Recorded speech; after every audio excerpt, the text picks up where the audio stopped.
My latest delivery of red belly blood oranges has arrived, so I'm going to show you a quick hack of what to do with it and help it last the season. I'm going to make a vinaigrette. So first of all, I've got the juice of a beautiful blood orange, which is so full of antioxidants and all sorts of things that are so good for you. I've got Dijon mustard. I've got some honey, just warmed that in the microwave so it'd come out easily. I've got some orange zest because I really want to up the flavour of the blood orange. And I've got a bit of salt.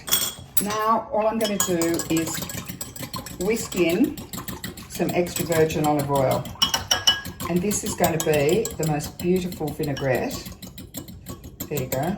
You can keep this in the fridge for about a week and you can use it on salads or roasted vegetables, or you can even use it to marinate chicken or pork.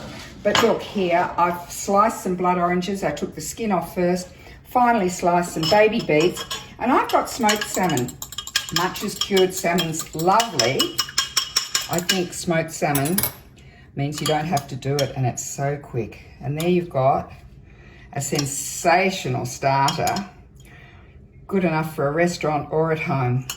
So that's only one use that you can find for the red belly blood oranges.